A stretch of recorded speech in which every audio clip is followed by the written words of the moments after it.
So for my first real experiences with Kirby games, I start off with a demo for the Switch one. Immediately I'm taken aback by the weird sound effects. Everything feels very like this should be on a 3DS. And I play it, and it feels like the sound effects missing. There's some abilities, but it's pretty shallow.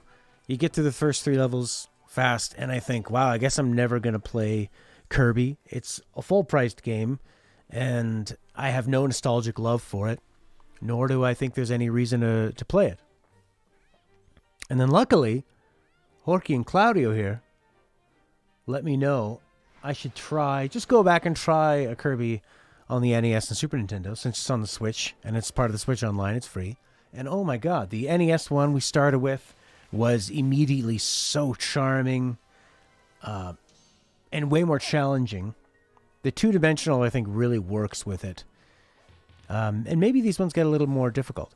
So I was having so much more fun, and at that point I thought, okay, the NES one is really good, and the Switch one probably just sucks. And then I played that Kirby's, the one that has the 7 or 8 in it, and oh my god. It's just so fun and so creative, and making that copy of yourself, and all the different abilities, and it felt like there was so much you could do with each of those abilities, and it was very intuitive. Kirby Superstars, really challenging, like the perfect level of challenge, and a lot of zaniness, where it feels like HAL Laboratories gets that it's a video game, you can do anything, and all that really matters is just having a little bit of challenge and making it feel balanced, fun, challenging. And when I was looking back at their history of the games they've made, they started making games in 1984 that were and they made Joust, and they made Balloon Fight, and these games that you could play with one button, and were just a very simple, competitive and challenging and balanced, fair fight. Like, the copy's an ability you can absorb, but it's basically, yeah, they just let you do that. You can absorb it, and like, hey, here's a way you can mimic, and why not? We'll just put it in there. The way you could like draw your own avatar just to have it. All those little mini games. And then I went and tried the Kirby's Dream Land 3 with that beautiful art style. And it's just so funny to me that all these Kirby games, they seem to come out way past... They come out on these consoles after the console is done what it should be, when it's now the past gen. Like, these games are coming out on the Super Nintendo when the PlayStation was already out, and the N64 were already out. But they were great. And then Kirby Dream Chorus. This really cool take on, is it golf? Is it pool? It's got like the angles and the physics. And again, it's like simple concepts that are really fun to kind of master and play around with. So I had so much fun with those.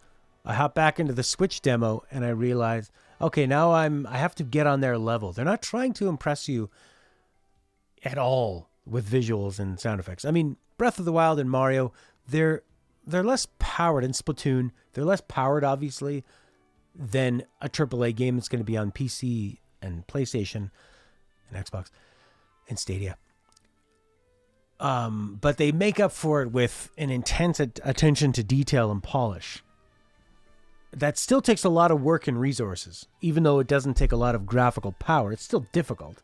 I mean, somebody drawing, and like, you see a portrait on Reddit that's a pencil drawing and it looks like a photograph.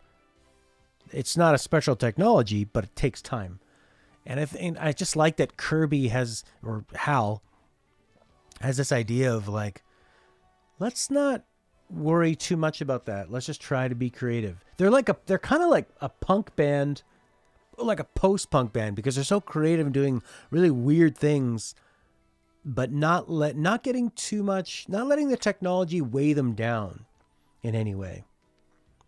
So I went from having the demo make me never want to try the Switch version of Kirby and never even play a Kirby game, and then with your guys' insistence, trying old Kirby games and loving them, and then going back to it and now thinking, maybe I will try it.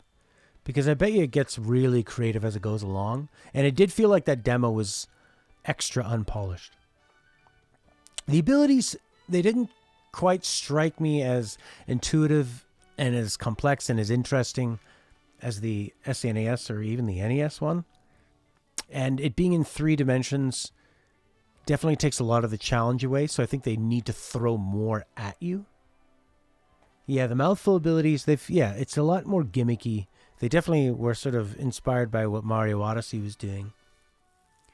But I still would feel better getting it used and at least paying, $50 or maybe on sale and getting it less. But I don't know. It's a Nintendo game, but it's not it's an exclusive to Nintendo game. So will they ever drop the price? It's probably going to be like, sale, 15% off. But yeah, I'd maybe pick it up used. Because the thing with a Switch game is you can generally get a Switch game used for $50 and then you can always sell it again for $50. They don't really lose their value. Even trying to get Breath of the Wild on Wii U is just, you were going to pay 40 for it, 40 or 50. So that was a pretty wild ride, like Jorge said, of my thought and experience with Kirby. And now I feel like I really get them. And going back and looking that they made all these great games like Joust, Balloon Fight, Kirby, Smash, Earthbound. And it really gives me much more respect for the creators. Daydreamin' Davy. Oh yeah, and Lulu and La La La, La La Lilo. So that was a hell of a lot of fun. Awesome.